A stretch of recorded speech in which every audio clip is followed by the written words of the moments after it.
Good morning, everyone. Welcome to Transparency and Ethics. We have one item on our agenda, and it's the bill we heard Wednesday of last week, Senate Bill 63, which is expanding the scope of use of campaign contributions to include family caregiving services. And Charles, can you just refresh our memory real quick? Thank you, Chairman, members of the committee. So the committee will recall that this bill just adds expenses incurred for family caregiving services to the list of expenses that campaign funds may be used for. Thank you, Charles. I know we have a couple amendments that are to be offered, so shall we start with those? Senator Thompson, would you like to go first? Sure. Thank you, Madam Chair. Actually, I think Charles has a copy of the amendment there. And this was part of the discussion from last week about kind of restricting this a little bit. I had concerns about, several concerns about, somebody could go after you on a fishing expedition, basically. We want to make sure this is used in an ethical manner and just for specifically what it's for. So in the red, we defined immediate family member means a spouse, parent, step-parent, grandparent, sibling, child, stepchild, grandchild, or former spouse who resides in the same residence as the candidate. So in other words, if they live somewhere else, it does not include them. It would be somebody who lives in the home. Then there's also a balloon amendment in blue, and we could discuss this separately if you prefer, Madam Chair. This also defines a means of provision of care during morning, afternoon, or evening hours, but not to include overnight or residential care. That would also tend to restrict this somewhat.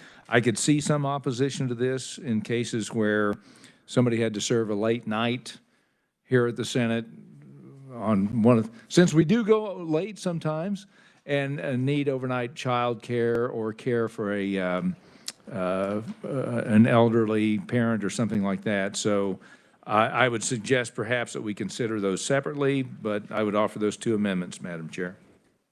Okay, thank you. Do you have any questions for Senator Thompson? Why don't we handle these separate? If we do on the first page in red, so would you like to make a motion on the first on? Yes, Madam Chair, I move that I move my amendment in red that defines who resides in the same residence as the candidate on this Senate Bill 63.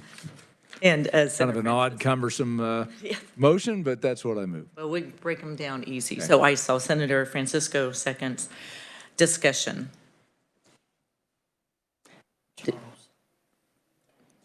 Did you have anything, Marcy?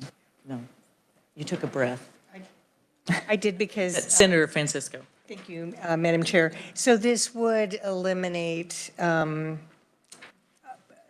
a partner if they are not married. Is that the case? I guess it would. The intent of this was to define that they are residing in the residence, and I struck out the any individual living. I suppose that is the case. Thank you, Madam Chair. I think adding the or and adding who resides, which is what I looked at, really helps this. I think that clarifies it.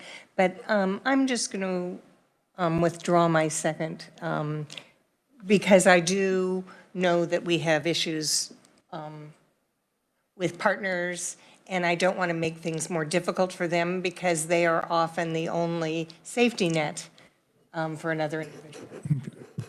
Okay, I did see a second here, Senator Stephen, and so discussion again. Well, I will second it, and I do think we need to look at that a little closely. It says grandchild or former spouse who resides in the same residence as the candidate. So it's not excluding a former spouse. That is true. Senator Fascadeau. Thank you, Madam Chair. So, Senator, so does this mean, or staff, does this mean that if you have a person who's not living in the residence. However, they are that caregiver, that caretaker, and they come daily. So does it exclude or include them? Senator Thompson. Lost me on that for a second. You mean somebody who comes to your residence for care daily?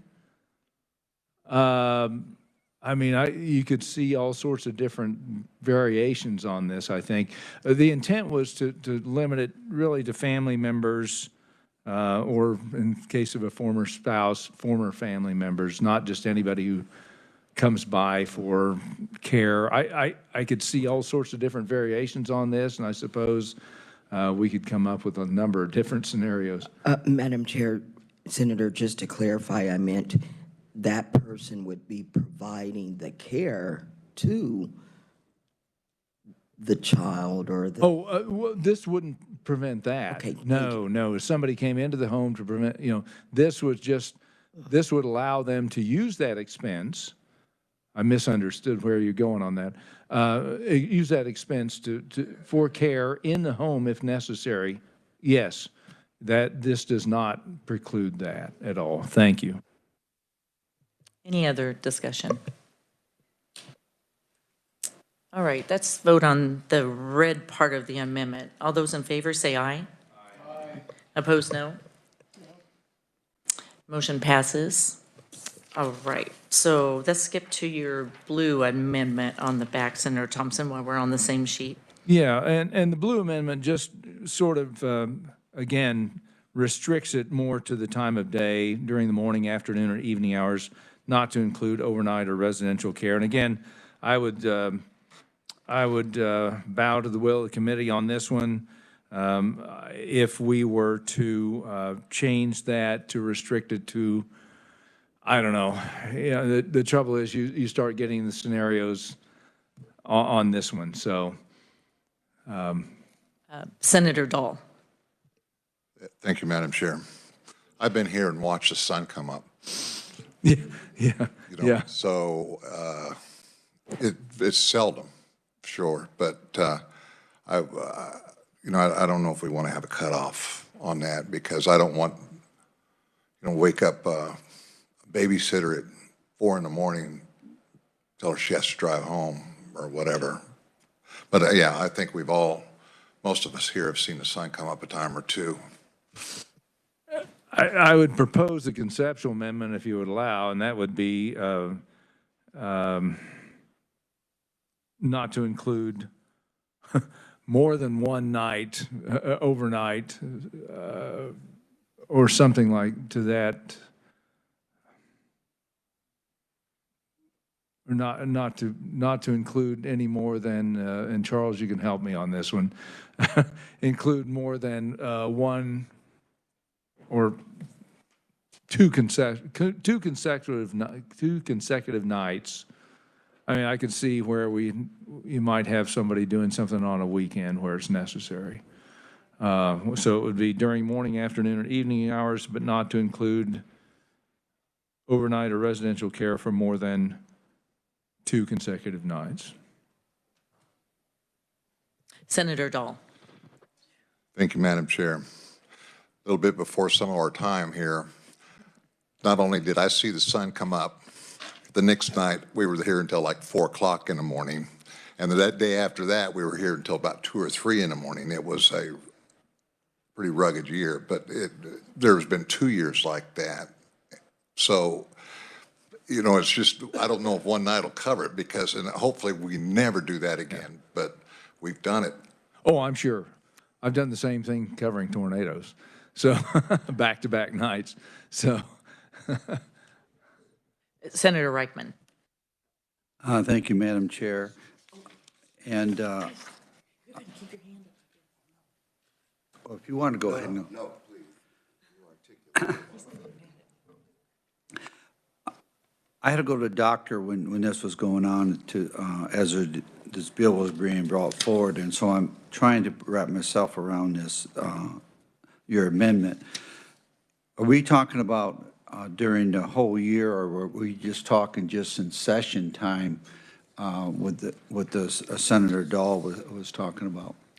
Well, that is not confined to session. It could be the entire year. You could interpret it that way. So that is another concern. Thank you. Senator Haley, and I am terribly, I'm going to start to write names down. It's perfectly fine. Thank you, though, for being so gracious, Madam Chair. So, in fact, it's good. Senator Reichman brings up an issue. My question, Senator Thompson, is what residential care means. What residential is defined. And secondly, now, in light of Senator Reichman's question, wouldn't it be covered during session? I mean, Senator Dahl mentioned this, that this is not, it's not incident, the whole bill is incident to campaigning, I think, and not holding office. Well, Is it already inclusive of in session? I mean, as well. I was under the impression that this was really something incident beyond the scope of actual direct service if elected. it is in section A1 or A2, says for the purposes of this subsection, expenditures for personal use include expenditures to defray normal living expenses for the candidate or candidate's family and expenditures for the personal benefit of the candidate having no direct connection with or effect upon the campaign or the candidate or the holding a public office. So that could be during session, out of session, either one. Thank you. And sure thing. And to be honest, I do have some concerns about the wording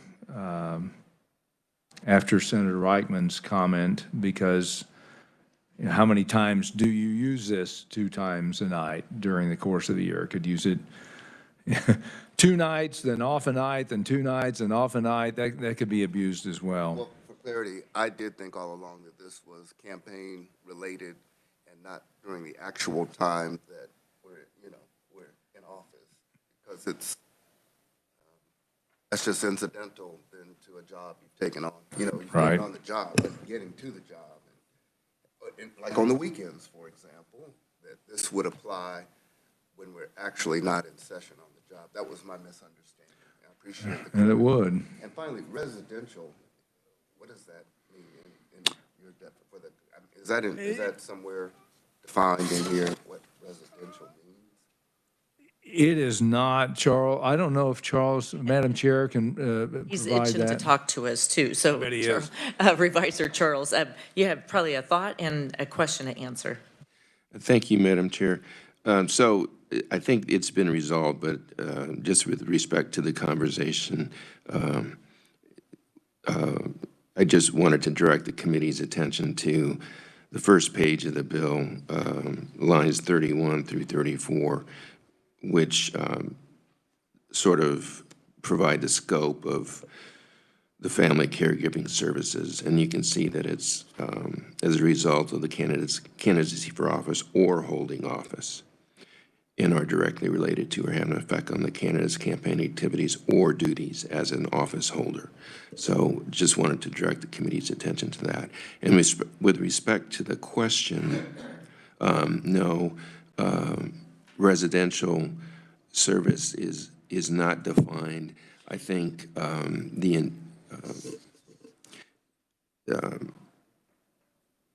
so as I understood from the committee's discussion last time, there was a concern about expenses for elderly persons in residential care, in a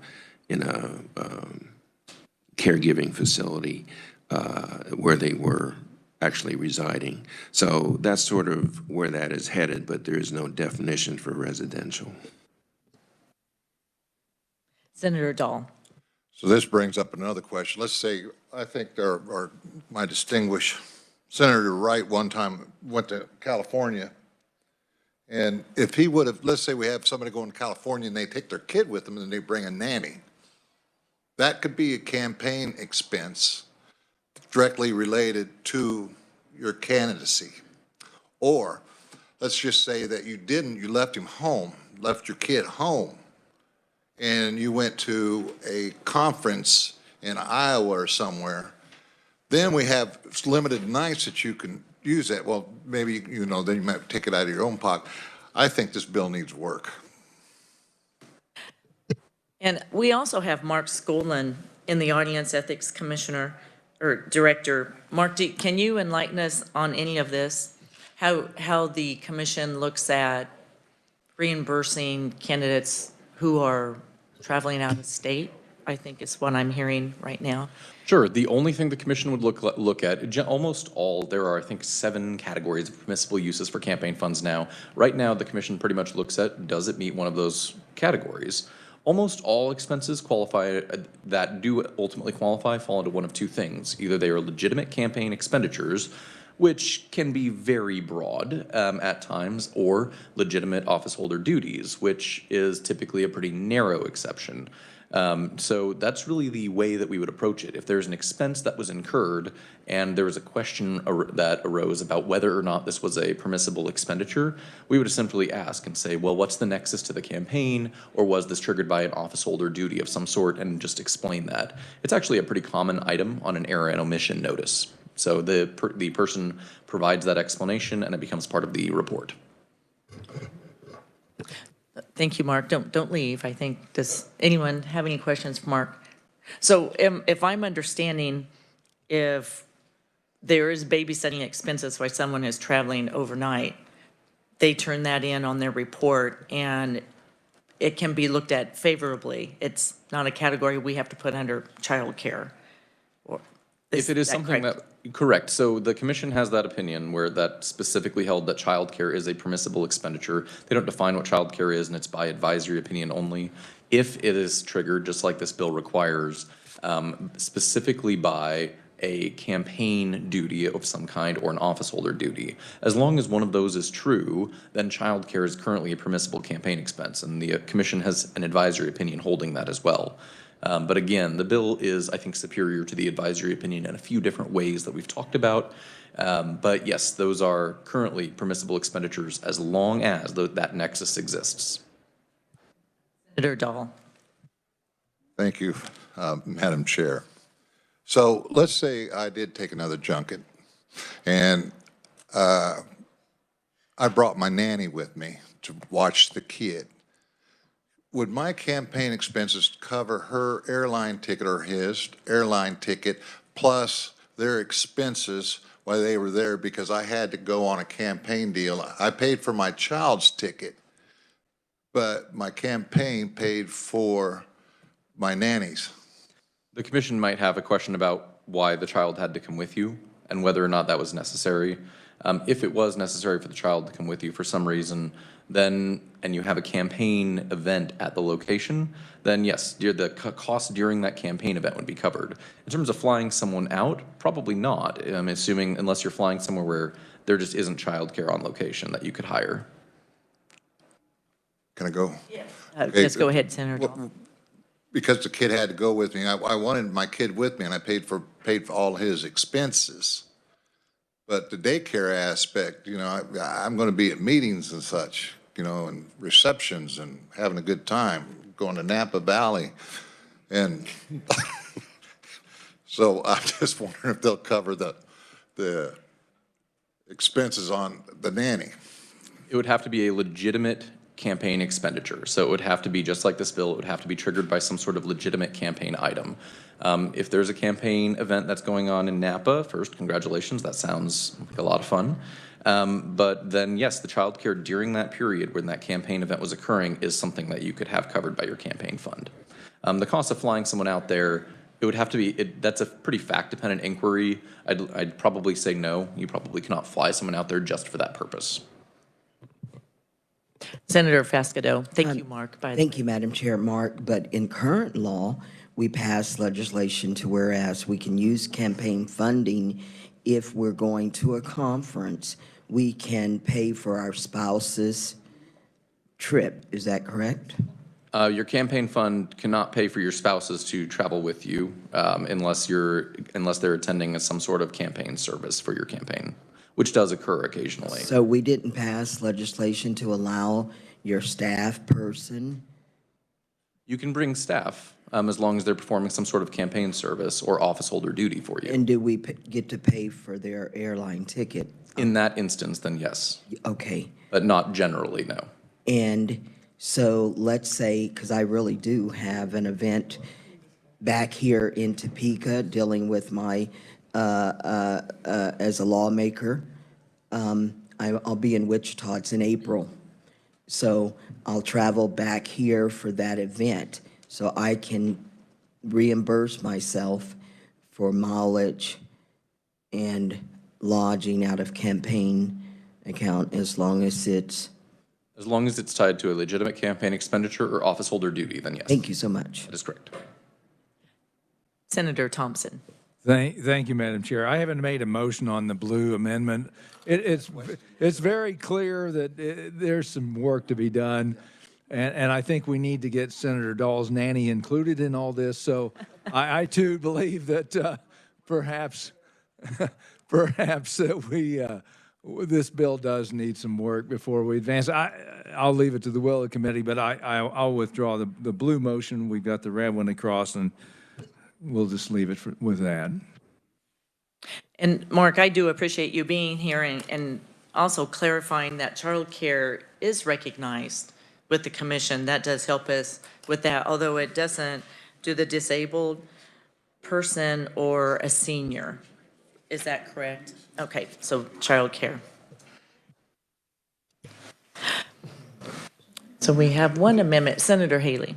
Madam Chair, I understand there's another, I'm going to have to leave to another. I didn't know if there was any other amendment or anything else, or if I'll be able to vote by proxy, because I do have to testify in another. We do have another amendment. Should we talk about that? And it's clarifying too, I believe. Thank you, Charles. And Senator Francisco. Thank you, Madam Chair.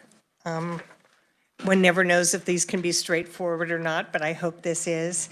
I did have a question about what would qualify you for senior care services. I appreciate the help I got from Jill. And I'm proposing that we say qualified for services under the Kansas Senior Care Act. The Kansas Senior Care Act is the act that tries to help people stay at home, but recognizes that they need some services. And I think our Kansas Department of Aging and Disability Services actually does a 1-hour assessment to identify if someone qualifies. So I would move my amendment. We have a motion and a second from Senator Haley. That's discussion. This sounds very straightforward to me, and you were right. Senator Steffen. Thank you. Very briefly, could you help me understand what is included in that Kansas Senior Care Act? The Kansas Senior Care Act includes services through our areas of aging, Jayhawk area aging. Because you're right next to him. So there's the Kansas Department of Aging and Disability Services has a care assessment, and that says, talks about daily articles of daily living. Can you feed yourself? Can you walk? Can you take a bath? And that is what the department uses to determine if you qualify for services. Thank you. Any other questions for Senator Francisco? Senator Reichman. Thank you. And if I understand your amendment right, it seems like to me that it would help the bill of telling exactly what they're going to help pay for. It wouldn't be, I mean, they know how to make the decision easier. Is that correct? Thank you. Senator That was my intention, that we actually have a assessment that's done and an individual who clearly qualifies for that. So this affects people in Kansas, so office holders and would be able to ask to have that assessment done. And then, but I think it narrows it and it helps the Ethics Commission understand. And I see Mr. Skolgo nodding. Senator Haley. Yes, ma'am. Thank you, Madam Chair. I do support the amendment, and for whatever it's worth, I will support the bill as amended when it's passing out of committee, just that the minutes might reflect in that I'm not physically here. So unless the question is called and there are other questions on this amendment, I would call the question. Wait, let's vote on this amendment. So we have a motion and a second. We had our discussion. All those in favor say aye. Aye. Opposed, no. Okay, now we're back on the bill as amended. Now discussion. I don't know if anyone else has any amendments that they're proposing. Not that I know of, Senator Haley. I would move that we report 63, Senate Bill 63 as amended favorably for passage. So there's our motion. I have a second. Second from Senator Francisco. Now discussion. Senator Thompson. Yeah, I like the intent of this bill. I really do. I think we need to get more young people involved. We need to be able to provide relief for people who are caring for their elderly parents, and there are all sorts of different situations. I am a little concerned after we think about it a little bit that we need to maybe tighten this up a little bit more. And so I'm hesitant to support it in its current fashion, but I support the underlying idea. Thank you, Madam Chair. Any other discussion? Well, I do have a thought that if we had the votes to move it out of committee, we can continue work on amendments and offer them on the Senate floor. If we need to narrow it, I'm happy that Mark was here to discuss. Babysitting has looked favorably as with the Ethics Commission, but seniors and the disabled are not currently looked at. So if we'd like to pass it out and then piddle with it on the Senate floor, we have that option as well and keep working on it, because I do think it's a good idea. And if we, like Mark said, this bill would be superior to their ruling also. Does anyone else have any thoughts? Okay. So motion is second. We had our discussion. So all those in favor of passing Senate Bill 633 as amended out, say aye. Aye. Opposed, no. Ayes have it. Well, thank you, committee. And David, we can get you off to your next committee. So thank you. And, oh, yes, Senator Stephan. Kind of a point of order for next year's committee bylaws. I would like it included that when the senator to my left starts spinning parables, that he not be allowed to include the senator to his right. We will make sure he won't look at you. Okay. Well, committee, thank you for doing this. This was, I think we've got a great start here, and we can keep working on this. And this was our last meeting, so thank you, everyone. And we will see you in session. We're adjourned.